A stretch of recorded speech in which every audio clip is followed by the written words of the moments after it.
आप सभी से नमस्कार। खबर जड़ से डिजिटल देख रहे हैं आप, और मैं आपके साथ उज्जवल हांडा।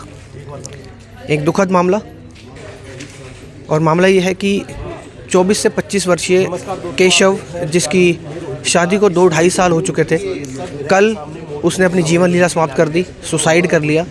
और सुसाइड का कारण जब आप सुनेंगे तो आप भी चौंक जाएंगे। जानने के लिए परिवार वालों से जुड़ेंगे। ये माताजी हैं केशव के। ये उनका कज़न ब्रदर है, और ये परिवार की महिलाएं हैं, और यहाँ सारे परिवार वाले इस समय यहाँ मौजूद हैं केशव के। जानने के लिए जुड़ेंगे। और आपको बता दूं, केशव और ये केशव का कज़न ब्रदर, इन दोनों की शादी हुई थी एक ही घर में दो बहनों से। आगे का मामला जानने के लिए इनसे पूछेंगे। जी आप ही केशव की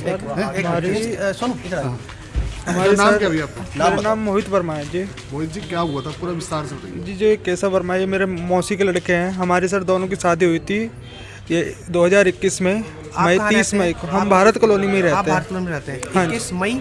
हाँ, ये 2021 में 30 मई को हमारी शादी हुई थी। अच्छा।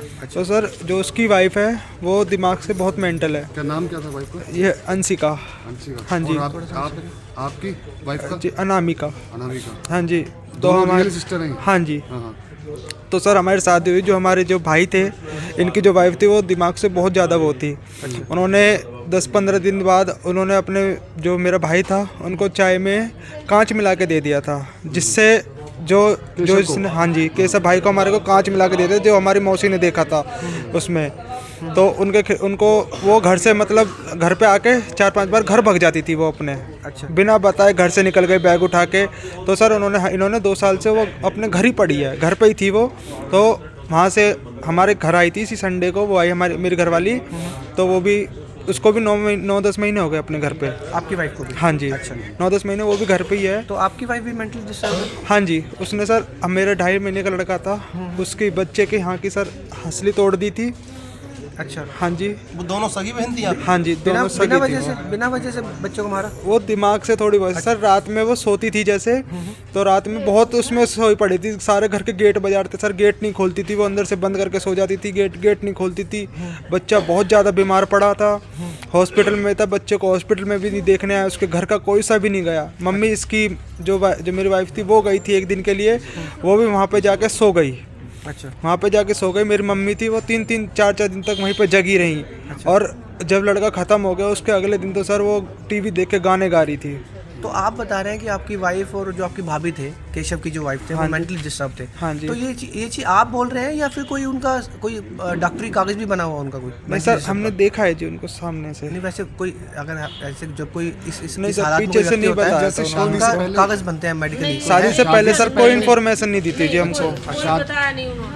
कुछ भी नहीं बताया था शादी से पहले कि हाँ इनके ये दिमागी हालत खराब है। के बारे में जो भी पूछताछ होती है वो कोई सर जी उन्होंने हमें टाइम ही नहीं दिया। नहीं दिया था सर, टाइम नहीं दिया था उन्होंने, बिल्कुल भी टाइम नहीं दिया था। और दूसरे के घर जाके तुमसे गोद भरवाई थी। अपने घर तो वो लेके ही नहीं गई, हमें बाद में जब लेके गए तो लड़की हमें नहीं दिखाई, खाली घर दिखाया। घर भी टूटा फूटा सा था। हमने जो शादी में कि कोई बात नहीं, गरीब घर की बेटी है, अच्छा रहेगी, पर हमें ये नहीं पता था कि हमारे बच्चों के साथ ऐसा हो जाएगा। बहुत ज्यादा परेशान करती हूँ। केशव की वाइफ कितने समय से अलग रह रही थी? जी 1.5 साल से, 1.5-2 साल से। जब 1.5 साल से अलग रह रही थी तो एकदम अब कैसा हो गया कि केशव ने सुसाइड सर जी वो हमारी वजह से उसने केस उस लड़के के ऊपर भी डाला है। किस तरीके का केस? हमारे घर आए थे संडे को। अच्छा। जो मेरी वाइफ थी वो घर पे आई थी कि वो इसलिए आई थी कि ये मेरे को रख ले। और उसके घर के भी सारे आ गए पीछे से। हमको खूब गाली गलौज करके गए थे। घर के आदमियों को लेके आते थे जी पिटवाने के लिए। क्या, क्योंकि मेरे घर में सर मेरे भाई है, जो मेरा भाई था उनके पीछे मतलब कोई नहीं था, उसका भाई। अच्छा। तो हमने भी उससे पूछी थी, मैंने कहा भाई कुछ बात हो तो बता दे। उसने सर किसी को नहीं बताया, वो अपने दिल में सारी बात रख के ले गया था। अच्छा। हमारी बहन से बस ये बात कही थी कि उस मैडम ने मेरे से 5 लाख रुपए मांगे थे, जो नीलम यादव मैडम है धौज में। अच्छा। हाँ जी। धौज थाने में उन्होंने मुकदमा दर्ज किया था आपके? हाँ जी। अच्छा। हमने उससे पहले खेड़ी थाने में मैंने अपनी कंप्लेंट दे दी थी। मैंने कहा सर ऐसे बात है, मेरे ससुराल से आए थे, मेरे को धमकी दे गए हैं जी मारने की। तो हमने खेड़ी थाने में कंप्लेंट दे दी, तो यहाँ से वो कंप्लेंट धौज थाने चले गई। तो वो जो मैडम है ना, हम पे फ़ोन करा कि आप थाने आ जाओ, आपको बुलाया है। अच्छा। हम धौज थाने में गए। दोस्त थाने में जाके ये हमारी जो मौसी थी 9 बजे से वहाँ पे बिठा रखी थी, 4-5 घंटे वहाँ भूखे बैठे रहे। अच्छा, सर मैडम आई है 2 बजे मैडम आई है, ये वहाँ पे बैठे रहे थे। जिस नीलम की बात कर रहे हैं। हाँ जी। अच्छा, वो 2 बजे मैडम आई है। हम कोर्ट में बैठते हैं, भाई एडवोकेट हैं, तो सर हमने फ़ोन करके कहते हैं सर हम यहाँ का काम निपटा के 3 बजे तक आपके पास पहुँच जाएंगे। हम सर 3 बजे पहुँचे तो जो इनकी कार्रवाई थी वो सारी कर दी थी। अच्छा। तो मेरे को अंदर बुलाया मैडम ने, तो हमारे जो भाई के साथ जो वकील थे वो भी खड़े थे वहाँ पे, तो वो तो सब बाहर भेज दिए। तो मेरे को और मेरी जो वाइफ थी, हम दोनों को कमरे में मतलब अलग से बुला के मेरे को खूब धमकाया था उन्होंने। अच्छा, कि इसको रख लो वरना तुम्हारे ऊपर दहेज का केस डाल देगी, ये कर देगी, वो कर देगी, खूब उल्टा सीधा बोला।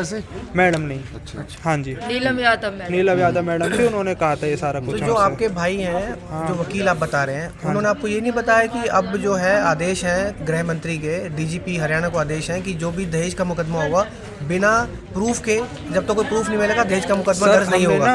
ये आपको नहीं पता था? ये नीलम ने भी बताया आपको? नहीं जी, उन्होंने कुछ नहीं बताया था। जो मैडम थी ना, हमारे सर मैंने अपनी वाइफ के खिलाफ डिवोर्स केस फाइल कर रखा है कोर्ट में, इसी सेक्टर 12 में डिवोर्स केस फाइल कर रखा है। हाँ जी, मैंने कर रखा है उनके खिलाफ। अच्छा, हमने डाला है जी केस इस चीज का। सारे डॉक्यूमेंट जो थे, जो लड़के के साथ हुआ था मेरे, सब चीज की रिपोर्ट सर हमने उस फाइल में लगा के मैडम को डाल रखी थी। और ये 5 लाख वाली बात किसने बोली है? जी मैडम ने बोली थी, नीलम यादव जी ने। आपको और केशव को, दोनों को? हाँ जी। या केशव को बोली?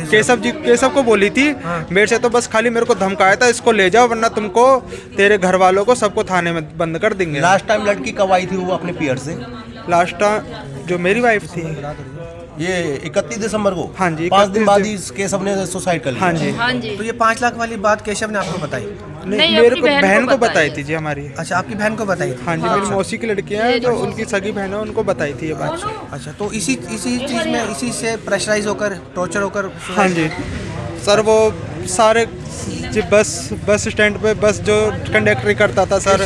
केशव की बहन हमारे साथ है, क्या बोल रहे हैं? वो वहाँ से आया, मतलब केस का वहाँ से जो भी बात हुई उन्हें ये कही कि हाँ जी, चौकी में से आया और यूँ कह रहा बीबी मुझसे 5 लाख रुपए मांगे मैडम ने। अच्छा, बताओ मैं 5 लाख कहाँ से ला के दूँ? पहले तो ये कह रही है लड़की वालों ने मुझे 20,000 दिए, तू मुझे 50,000 दे तो मैं तेरे फेवर में बोलूँगा, और अगर नहीं दे रहा तो तू एक काम कर 5 लाख रुपए ला, मैं तेरा यहीं पे ही फाइनल कर देती हूँ।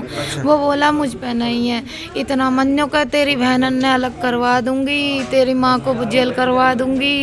इतना टॉर्चर करा, मेरा भाई डर के मारे उसने आत्महत्या कर ली।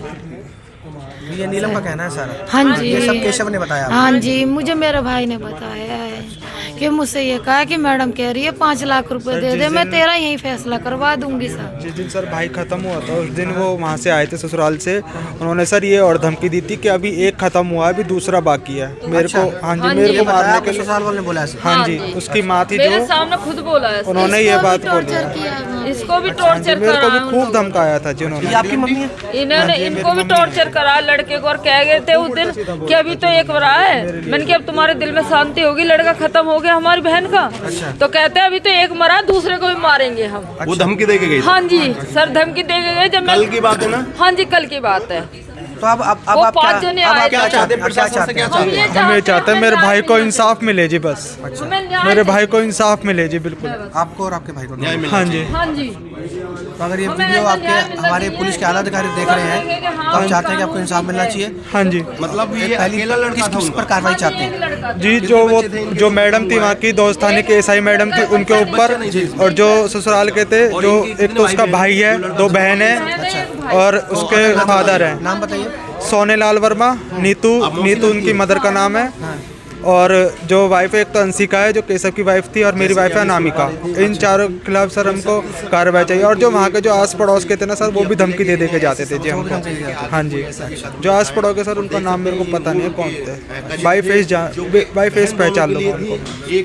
हाँ जी। आपका नाम क्या? मोहित वर्मा। अच्छा, वो भी वर्मा ही है जो ससुराल पक्ष वाले? हाँ जी, वर्मा ही? हाँ जी। उन्होंने सर हमारे ऊपर ये तक ब्लेम कर दिया था कि हम किसी और कास्ट के, हमारे घर पे खूब उल्टा सीधा बोला था उन्होंने। हाँ जी, इसी करके केशव ने सुसाइड कर लिया। हाँ जी। एक ससुराल वाले के प्रेशर में आके, और जो आप बता रहे हैं जो कि मैडम थी नीलम यादव, उनके प्रेशर में आके सर उसने सुसाइड कर लिया। उसने सर मेरे से खूब मिलता जुलता था सर, मेरे को कुछ भी नहीं बताई उसने। अच्छा, कुछ भी नहीं बोला सर। तो आपने ये पूरा मामला आपने देख लिया है किस प्रकार से फरीदाबाद खेड़ी पुल भारत कॉलोनी के रहने वाले दो चचेरे भाइयों की शादी दो सगी बहनों से होती है। परिवार वालों के हिसाब से दिमागी हालत सही नहीं थी महिलाओं की, तो केशव जिसने सुसाइड किया है वो अलग हो जाता है।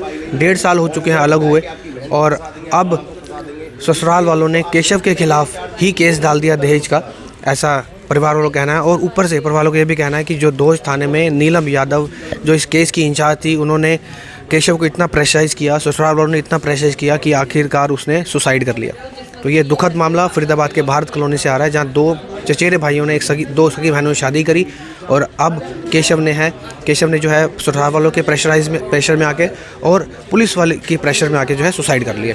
बाकी जो है जांच का विषय है, क्या आगे निकलता है। फ़िलहाल मामला बहुत ज़्यादा दुखद है, तो आप सभी से रिक्वेस्ट खबर को शेयर करें। और केशव की जो फ़ोटो है 24 से 25 साल की जो केशव की फ़ोटो है वो आप अपने टीवी स्क्रीन पर देख पा रहे हैं, मोबाइल स्क्रीन पर देख पा रहे हैं। और इस समय हम फरीदाबाद के सबसे बड़े नागरिक हॉस्पिटल बादशाह खान की मोर्चरी से आपको ये सीधी तस्वीरें दिखा रहे हैं, जहाँ केशव का शव रखा गया है पोस्टमार्टम के लिए, और परिवार वाले जो हैं वो न्याय की मांग करते हुए आप देख पा रहे हैं। तो आप सभी से रिक्वेस्ट इस खबर को शेयर करें। किसी और खबर के साथ आपके साथ दोबारा जुड़ेंगे। आप देख रहे थे हमारा सोशल मीडिया प्लेटफॉर्म खबर जड़ से डिजिटल, और मैं आपके साथ उज्जवल हांडा। बहुत बहुत धन्यवाद।